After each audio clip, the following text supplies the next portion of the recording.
Jangan lupa subscribe channel YouTube TVRI Bengkulu, like, komen, dan nyalakan notifikasinya.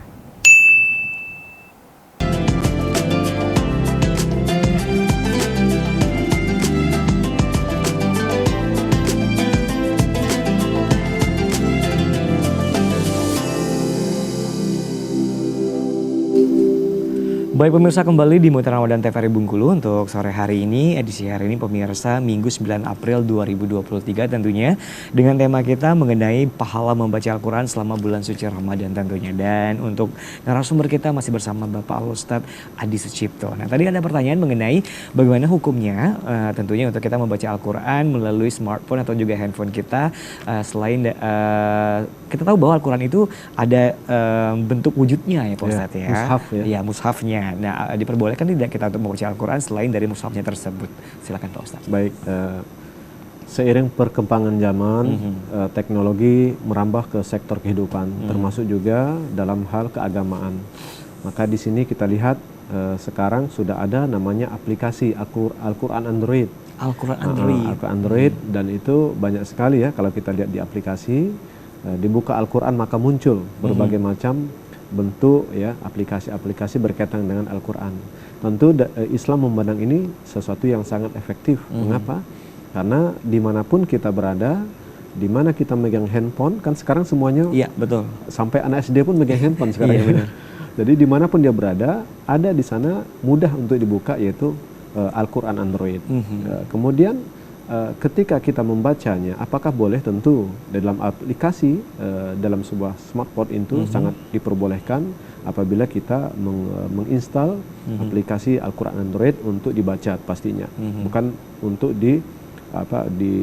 disalahgunakan ya.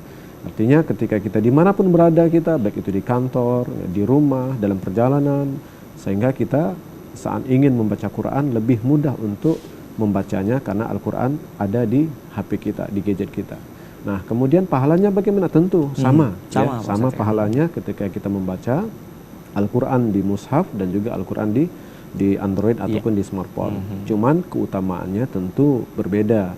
Ada nilai keutamaan tersendiri ketika kita memegang mushaf. Mushaf itu lembaran-lembaran.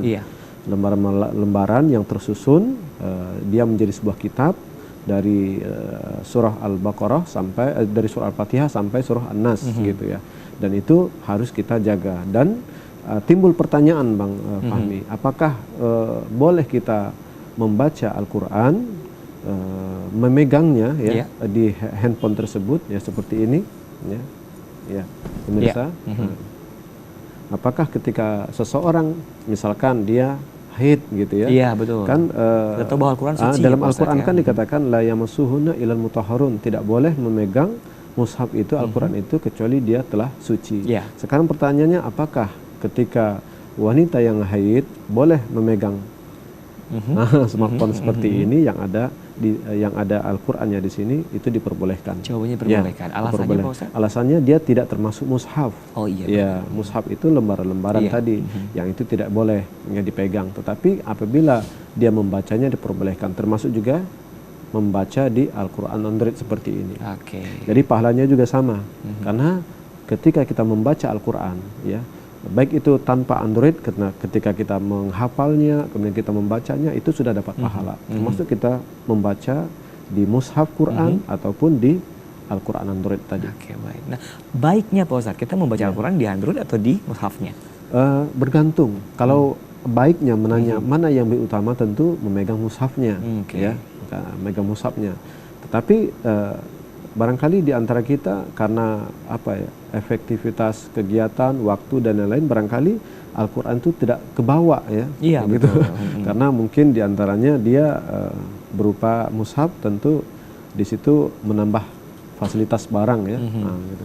Maka di situ dia lebih gampangnya membawa handphone. Jadi kemana-mana kalau ngambil referensi mudah sekali untuk membuka handphone seperti itu. Jadi lebih memudahkan gitu. Jadi termasuk kalau Ustadz ya? Iya. Termasuk saya. Di rumah saya ada juga mushaf berbagai macam ukuran ya. Kalau dia malam bisa untuk tahajud pakai mushaf yang besar gitu. Kemudian kalau keseharian ya sambil baca ketika ada waktu, diluangkan waktunya kita membaca Quran Android seperti ini. Dan tentu intinya adalah harus semakin sering kita berinteraksi dengan Al-Quran, membacanya, kemudian mentadaburinya, kemudian menghayati, kemudian menghafal, dan tentu mengamalkannya. Oke, baik Pak Ustadz. Nah, pertanyaan lagi nih mengenai Al-Quran itu sendiri ya. Nah, setelah selesai kita melakukan sholat Pak Ustadz, biasanya kan kita membaca Al-Quran tuh kan, itu diperbolehkan. Apa hukumnya nggak sih? Ada hukumnya nggak apabila kita membaca Al-Quran setelah melakukan ibadah sholat 5 waktu kita Pak Ustadz? Ya, membaca Al-Quran tidak terbatas waktunya, kapan saja. Ketika kita sudah selesai sholat, kemudian kita membaca Quran, boleh. Bahkan itu terkadang dilakukan oleh seseorang yang punya target, one day one juz, satu hari satu juz. Satu hari satu juz itu sangat bisa dilakukan apabila setiap kali kita setelah melakukan sholat misalkan, atau sebelum melakukan sholat kita membaca Quran 2 lembar, kan 5 waktu ya. Satu waktu 2 lembar, satu waktu 2 lembar, 5 kali 2 10. Al-Quran 1 juz itu ada 10 lembar. Jadi kalau kita misalkan habis sholat, iya betul, lebih mudah ngitungnya. Kemudian program one day one juz 1 bulan khotam itu sangat memungkinkan kita. Sekarang bergantung kita, mau nggak kita membaca Quran. Yang kedua, konsisten nggak kita melakukan program tersebut. Oke, baik. Nah, kalau menurut Pak Ustadz sendiri nih, untuk zaman sekarang saat ini, udah banyak sekali umat Islam yang meninggalkan Al-Quran, atau udah banyak sekali orang-orang umat Muslim di luar sana yang masih membaca Al-Quran itu sendiri Pak Ustadz? Alhamdulillah, Alhamdulillah. Kalau kita lihat era sekarang, rumah-rumah tahfiz sudah menjamur sekarang ya. Bahkan di setiap sekolah sudah ada program untuk membaca dan juga menghafal Quran. SDIST ya, kalau dulu kan pesantren, sekarang sudah ada IT Islam terpadu ya. Kemudian ada boarding di situ, dan banyak rumah-rumah tahfiz yang swasta, termasuk juga yang di sekolah negeri sudah ada program tahfiz Quran. Dan kita lihat sekarang eranya era banyak generasi-generasi yang kecil-kecil, anak-anak kecil, anak SD, SMP, SMA, mereka sudah mulai mengikuti program membaca dan juga menghafal Quran. Bahkan ada anak SMA yang tuntas juz 30, bahkan ada juz 29, bahkan ada yang selesai 30 juz seperti itu. Jadi sangat semarak sekarang, di mana-mana banyak orang-orang membumikan Al-Quran. Berbeda di zaman kita waktu masih SD dulu ya. Betul, Pak Ustadz. Artinya di sini ada peningkatan pertumbuhan daripada seseorang berinteraksi dengan Al-Quran. Jadi menghidupkan kembali Al-Quran di tengah-tengah masyarakat. Masya Allah. Baik. Nah, pertanyaan kembali tentunya untuk sore hari ini mengenai gimana keadaan rumah yang penghuninya itu selalu membaca suci Al-Quran, Pak Ustadz. Apakah seperti bisa dijabarkan untuk kita semuanya agar mungkin nantinya setelah dijabarkan oleh Pak Ustadz, mungkin banyak rumah-rumah yang penghuninya lebih rajin lagi untuk membaca Al-Quran, Pak Ustadz. Masya Allah. Al-Quran syifa wa rahmatul lil mu'minin. Al-Quran itu penawar, obat ya, dan rahmat bagi orang-orang beriman. Ketika seseorang berinteraksi dengan Al-Quran, maka dia akan baik. Bahkan dalam kalimat kan disebutkan seperti ini, kullu syai' yarbitul Quran asbaha azim. Setiap segala sesuatu yang disandarkan kepada Al-Quran, maka dia akan menjadi mulia. Kita lihat bagaimana nazalat Al-Quran kepada turunnya Al-Quran kepada malaikat Jibril. Asbah Jibril roisu malaikah, maka Jibril menjadi ketuanya malaikat ya, atau pimpinan malaikat. Kemudian Al-Quran turun kepada Nabi Muhammad, nazalat alaihi Muhammad SAW, maka Al-Quran turun pada Nabi Muhammad, maka Nabi Muhammad menjadi asbaha khairul anbiya, menjadi sebaik-baik para nabi. Kemudian Al-Quran diturunkan di bulan Ramadan, maka Ramadan menjadi bulan Sayyidus Suhur, yaitu pemimpin di antara bulan-bulan yang ada.